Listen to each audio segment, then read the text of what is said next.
دیکھو اللہ رب العزت نے عورت کو کیا مقام عطا فرمایا. بسا اوقات بعض عورتیں شکوہ کرتی ہیں کہ ہمیں ہی تکلیف برداشت کرنی ہے، درد ذہنی، ہمیں ہی ناپاکی کا مسئلہ برداشت کرنا ہے. تو بہت ساری عورتیں جو ہے نا شکوہ کرتی ہیں. لیکن حدیث میں کیا آتا ہے کہ جب عورت کو درد ذہ ہوتا ہے نا، درد ذہ یعنی حمل، بچہ پیدا ہونے کے وقت میں جو درد ہوتی ہے، جو تکلیف ہوتی ہے، اسے درد ذہ کہتے ہیں. سمجھ رہے ہیں؟ تو کہا کہ ہر دفعہ عورت کو درد محسوس ہوتا ہے، ہر دفعہ عورت کو درد محسوس ہوتا ہے، اور اس کے بدلے میں اللہ تعالیٰ اس کو ایک عربی نسل غلام آزاد کرنے کا ثواب عطا کرتا ہے. ایک بار درد اٹھا اور چلا گیا ایسا نہیں ہوتا ہے، مستقل درد ہوتا ہی جا رہا ہے. اللہ اسے عربی نسل غلام آزاد کرنے کا ثواب دے. کتنا بیٹھے بٹھائے ثواب، شکوہ نہ کرے، صبر کے ساتھ، ہے نا. اللہ تعالیٰ نے یہ ثواب مردوں کو دیا، عورت کے حصے میں آیا. اللہ نے عورتوں کو کیا کچھ نہیں دیا، سمجھ رہے؟ ابھی ہم پڑھیں گے آگے.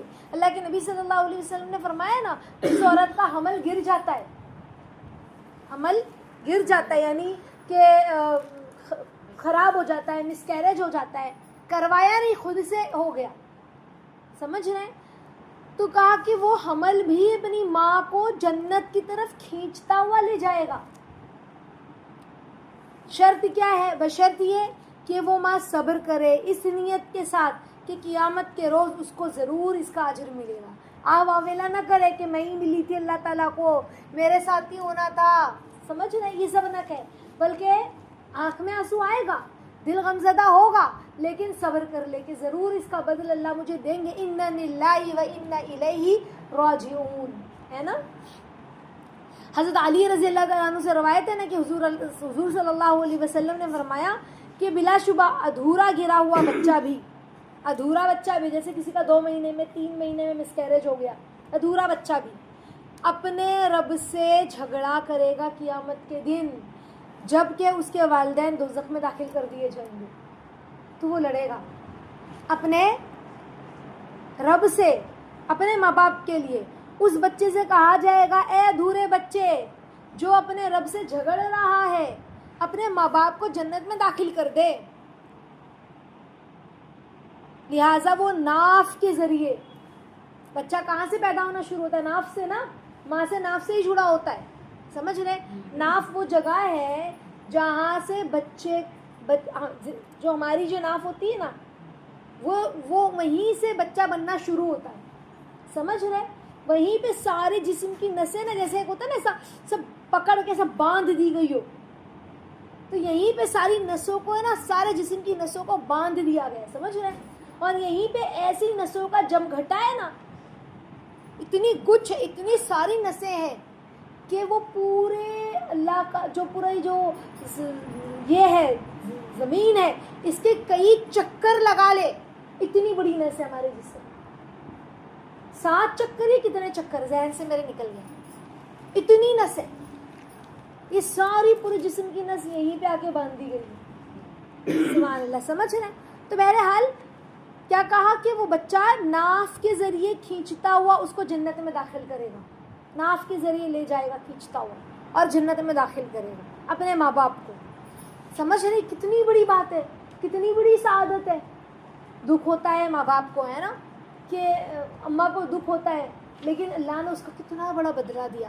حضرت ابو سعید رضی اللہ تعالیٰ عنہ سے روایت ہے کہ حضور اقدس صلی اللہ علیہ وسلم کی خدمت میں ایک صحابیہ حاضر ہوئی اور عرض کیا یا رسول اللہ صلی اللہ علیہ وسلم، آپ کی باتیں مردوں نے خوب حاصل کی اور ہم محروم ہی رہ جاتی ہیں، لہٰذا اپنی طرف سے ایک دن ہمارے لیے مقرر فرما دے جس میں ہم آپ کی خدمت میں حاضر ہوں اور آپ سے ان معلومات میں سے جو اللہ تعالیٰ نے آپ کو عطا فرمائی ہے ہم کو آپ بتائیں. یہ سن کر اللہ کے نبی صلی اللہ علیہ وسلم نے ارشاد فرمایا اچھا فلاں دن تم اس جگہ جو ہے فلاں جگہ پر جمع ہو جانا. یعنی آپ، ہم جو صحابہ تھے، مرد تھے، ان کو تو تعلیم دیتے ہیں، لیکن ہم براہ راست آپ کی تعلیم سے محروم ہیں، ہمیں بھی وقت دیجیے، ہمیں بھی سکھائیے.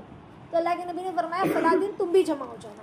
چنانچہ مقررہ دن اور جگہ پہ صحابیہ عورتیں جمع ہو گئی.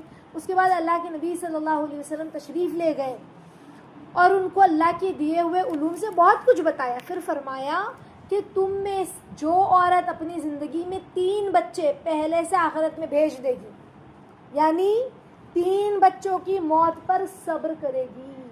کتنے بچوں کی؟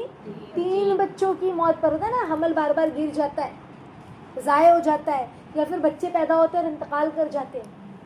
3 بچوں کی موت پر صبر کرے گی تو یہ بچوں کا پہلے سے چلا جانا اس عورت کے لیے دوزخ سے آڑ بن جائے گا. سبحان اللہ.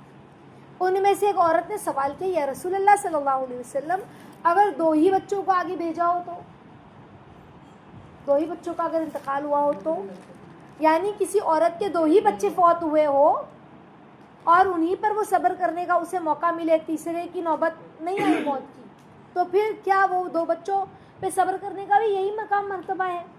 تو اللہ کے نبی صلی اللہ علیہ وسلم نے ابھی تک جواب نہیں دینے پائے تھے کہ اس نے یہی سوال پھر پوچھا.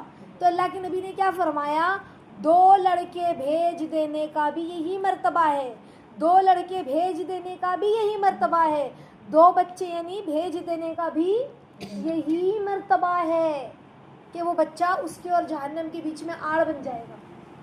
ایک حدیث میں ہے نا کہ اللہ کے نبی صلی اللہ علیہ وسلم نے فرمایا, قسم ہے اس ذات کی جس کے قبضے میں میری جان ہے, بے شک گرا ہوا حمل بھی ناف کے ذریعے اپنی ماں کو کھینچ کر جنت میں پہنچا دے گا, بشرط یہ کہ اس کی ماں نے اللہ تعالیٰ سے صبر کی, اجر کی امید رکھی. سمجھ ہے؟ حضرت ابو موسیٰ اشعری رضی اللہ تعالیٰ عنہ سے روایت ہے کہ رسول اللہ صلی اللہ علیہ وسلم نے ارشاد فرمایا, جب بندے کا کوئی بچہ فوت ہو جائے, کسی کا کوئی بچہ انتقال کر جائے بچپن میں ہی, تو اللہ تعالیٰ فرشتوں سے فرماتے ہیں, کیا تم نے میرے بندے کے بچے کو قبض کر لیا, یعنی اس کی روح کو قبض کر لیا؟ تو وہ عرض کرتے ہاں ہم نے ایسا کیا. پھر فرماتے ہیں کیا تم نے اس کے دل کا پھول لے لیا؟ تو وہ عرض کرتے ہیں جی ہاں. پھر اللہ تعالیٰ دریافت فرماتے ہیں, حالانکہ اللہ کو سب معلوم ہے, اللہ کا عالم الغیب ہے نا, پھر بھی اللہ پوچھ رہے ہیں کہ میرے بندے نے کیا کیا جب تو نے اس کے بچے کی روح قبض کر لی, تو اس نے کیا کیا؟ سمجھ رہے, چھوٹا بچہ ہو یا پیٹ کا بچہ ہو یا پیدا ہونے کے بعد اس کا انتقال ہوا ہو بچپن میں ہی, ہاں, تو اس نے کیا کیا؟ تو وہ عرض کرتے ہیں کہ الحمدللہ کہا اور انا للہ و انا الیہ راجعون کہا. الحمدللہ یعنی اللہ آپ ہی کا فضل ہے کہ آپ نے جو بھی کیا, آپ ہم اپنے بندوں کے ساتھ غلط نہیں کرتے. آپ کی چیز تھی, آپ کے پاس لوٹ گئی, دکھ ہوا, دل میں غم تھا, لیکن واویلا شکوہ نہیں کیا. سمجھ رہے؟ تو اللہ تعالیٰ شانہ فرماتے ہیں میرے بندے کے لیے جنت میں گھر بنا دو اور اس کا نام بیت الحمد رکھ دو. جنت میں گھر بنا دو اور کیا نام رکھ دو اس گھر کا؟ بیت الحمد, یعنی تعریف والا گھر.